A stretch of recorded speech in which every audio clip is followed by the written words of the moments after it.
I went undercover in this ESPN draft, and honestly, these poor souls never stood a chance, right? I mean, I've done over 400 drafts on Underdog this offseason where it's actually tough to draft. I mean, where you're going up against guys that they know what they are doing.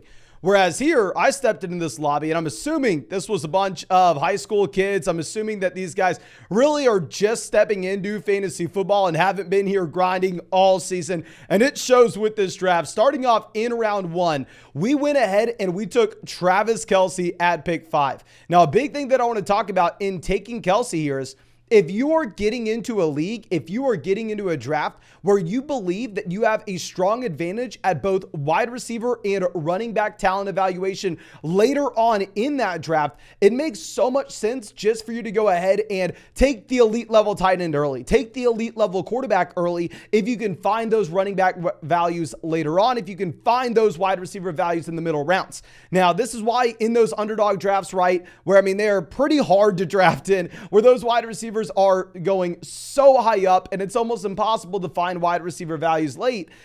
I'm never really going with Travis Kelce at the beginning of round 1, but in this ESPN draft where you're only starting 1 quarterback, 2 running backs, 2 wide receivers, a tight end, and a flex, at that point, it makes so much sense just for us to go ahead and take Travis Kelce in round 1. Afterwards, you have guys like Kupp, Tyreek, Bijan, Diggs, Barkley, Adams, Derrick Henry all off the board. I mean, pretty much the usual suspects, right? You're not really expecting too many other things. And when we were getting up and ready to make our pick at 20, I was stressing a little bit. Like, to be honest with you, I didn't know if we wanted to go ahead and pull the trigger on another elite level 1C position. I didn't know if we wanted to take Patrick Mahomes here at pick 20 to pair him up with Travis Kelce, have 0 running backs or wide receivers through the first 2 rounds, and then just slam wide receivers and running backs after. But the team directly ahead of us actually kind of made the decision for us. They went ahead and they took Patrick Mahomes at 19. So I really wasn't even considering going with the quarterback at this point. Once we had A.J. Brown falling to us at pick 20. Yes, A.J. Brown, wide receiver that has it in his range of outcomes to be a top 3 wide receiver in fantasy this next season. Now, once we go A.J. Brown at 20, what I'm really hoping for is Jalen Hurts on the way back around, right? I mean, if we're able to start our draft off with Travis Kelce, A.J. Brown, Jalen Hurts, that is the literal dream. Now, sadly, right before we make our selection, Jalen Hurts does go off the board at pick 25, but nonetheless, we still get that elite level quarterback that we're looking for. We go ahead and we take Josh Allen at pick 29, and if you're getting that elite level QB, you really just have to understand the raw amount of points that they are going to score. I mean, if you just go ahead and look at the points that these guys scored last year, Josh Allen dropped 400 points. I mean, if you're going over and looking at Jalen Hurts was at 378. If you're looking at Patrick Mahomes, he was at 417.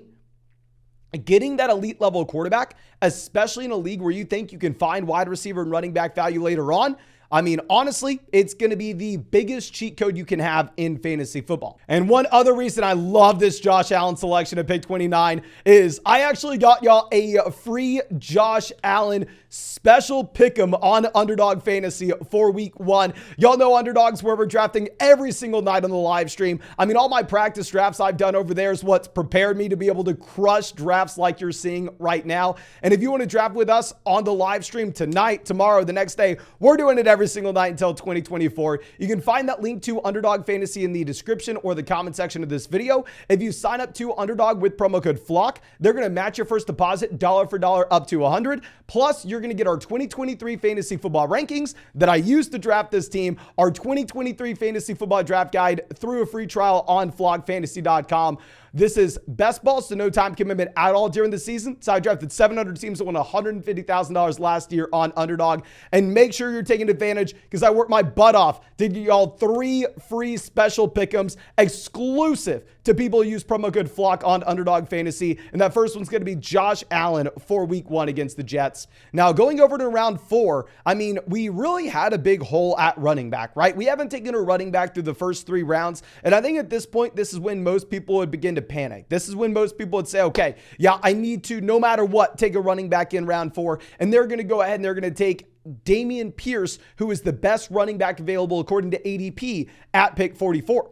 But what I did instead is I looked at what we were going to have on the way back around in round 5. And we were looking at names such as Kenneth Walker. I mean, potentially even Miles Sanders if we really needed to go that way. So I decided to take another wide receiver here to put in our wide receiver 2 slot. I decided to go ahead and take Jerry Jeudy. Now with Jeudy, I'm definitely way more excited about drafting him post Tim Patrick injury, right? Before the Tim Patrick injury, before the KJ Hamler news, the wide receiver room in Denver definitely was commanded by Jerry Jeudy as the top guy, but beyond that was so damn deep that it was really hard to know exactly what kind of target share the wide receiver 1 was going to be seeing for the Denver Broncos. But honestly, getting Jerry Jeudy at pick 44 post this wide receiver room thinning out a bit, I'm going to be completely fine with. Now, moving on from Jerry Jeudy over to round 5, obviously we need running back, right? But this is where tracking ADP kind of comes into play, and that we identified that there was a strong shot we were going to get Kenneth Walker on the way back around in round 5. Kenneth Walker was my second most drafted running back last year. He was a running back 1 down the stretch. And yeah, they bring in Zach Charbonnet, someone we may take later on in this draft, but still Walker should see a 60 to 65, maybe even 70% split in this backfield. Now, that doesn't mean that you should be drafting him as if they didn't draft Zach Charbonnet, but if Charbonnet did not go to the Seattle Seahawks in round 2, then at that point, I would actually probably be drafting Kenneth Walker in either round 2 or round 3 of fantasy drafts this year. Now, going over to round 6, we are a little more balanced, but we still definitely could use RBs, right? In underdog drafts, it's going to be incredibly easy to find running back values you like in the middle rounds. However, in these ESPN, just regular redraft formats, it's going to be a little bit more difficult to find those middle round running back values. But we were lucky enough to have Javonte Williams making it down to us a pick 68. Now, obviously, if you were drafting a month ago, 2 months ago, you don't really know how you should feel about drafting Javonte Williams here. A running back that's definitely flashed in the past, but completely destroyed his knee last season. And if y'all remember, earlier this offseason, he was going post pick 100. But the reason being is a lot of people thought Javonte Williams wouldn't play at all in the preseason, wouldn't even start the year. You would just start it on PUP and maybe you would get him back by the time you get to week 8. Well, Javonte Williams is playing in the preseason, ladies and gentlemen. With Javonte Williams, this is a running back that should be good to go week 1. And you're going to notice, since we grabbed those bookend elite level players at quarterback and tight end with Josh Allen as well as Travis Kelce, what we are looking to do through the rest of this draft is just take as many shots on high upside running backs and wide receivers as we possibly can. So now going over to round 7, I mean, there were a couple of names that I would have been excited about having, but still I'm completely fine with J.K. Dobbins at pick 77. I mean, with Dobbins, you have a lot of uncertainty, but he's back at practice. I mean, I'm pretty sure this man's not getting paid, right? If Jonathan Taylor's not getting paid, if Saquon Barkley's not getting paid, if Pollard's not getting paid, if Josh Jacobs not getting paid, J.K. Dobbins is not getting paid. And with Dobbins, he is going to be in a pseudo running back by committee. We know Baltimore historically doesn't use true traditional 3-down running backs, but it still should be a great offense in a hyper efficient running game with Lamar Jackson, because we know as Lamar Jackson goes to hand the ball off, the linebackers can't crash down on the running back. I mean, with a traditional quarterback, when they go to hand that ball off, it's either going to be a run or play action. And either way, they can crash down towards the center. However, in the case of Lamar Jackson can tuck it and he can run it himself. This led to 2 years ago, Gus Edwards and J.K. Dobbins both being top 5 in the NFL in yards per carry. So yeah, I'm going to go ahead and pull the trigger on Dobbins 77. Like I said, it's going to be a numbers game for us here at running back wide receiver. We took care of quarterback. We took care of our tight end position. We're just chasing upside. And with DeAndre Swift, another one of these uncertain running backs, right? And by no means do I expect all these running backs to be great. I don't expect Kenneth Walker, Javonte Williams, J.K. Dobbins, DeAndre Swift, all to hit. But what we're doing is, since we passed on running back at the very beginning, is we're trying to take as many of these guys, just hoping that 2 of them will hit. We know that with DeAndre Swift, he's going to be behind the best offensive line in the NFL. I believe that DeAndre Swift is going to be the best offense in the NFL. We've already made a bet on this Philadelphia Eagles offense by taking A.J. Brown in the second round of this draft as well. So it makes sense to go ahead and double down on this bet with DeAndre Swift. And it is a full PPR format, right? Now, my one main issue that we have with Swift, even if I think this is a great price for our team, is Jalen Hurts typically is not going to be a quarterback that checks the ball down. Similar to what we were talking about with Dobbins, with Hurts' rushing ability, you are more likely than not going to see Jalen Hurts pick up a lot of those first downs by himself on the ground. When the pocket collapses, it's not like he's a traditional quarterback where his only last resort is checking the ball down to the running back. Instead, he can go out there and he can scramble, pick up the first down. That is a red flag for DeAndre Swift, but we're taking shots on high upside running backs where we can when we punted early. Now, going over to round 9, one thing that we want to be going back towards is picking up some more wide receivers, right? I mean, we grabbed our elite level name with A.J. Brown early on. We grabbed someone else that I'm excited about the upside for with Jerry Jeudy, but we still need some more depth. While at the same time, I would really like to stack Josh Allen, because when we take Allen, we make a bet that the Buffalo Bills are going to be a top 5 offense in the NFL this next season. So might as well double down on that bet by taking Gabe Davis here at pick 101. Now, yes, I hated Gabe Davis last year in fantasy football drafts. If y'all remember, in those underdog drafts last season, Gabriel Davis was going at the 3-4 turn. I thought it was absurd. I wanted to see it before I believed it. And Gabe Davis last year did go out there and he expanded his role into an every down player for the Buffalo Bills. He's still incredibly young. He is significantly cheaper than he was beforehand, despite getting much better last year in comparison to where he was the year prior.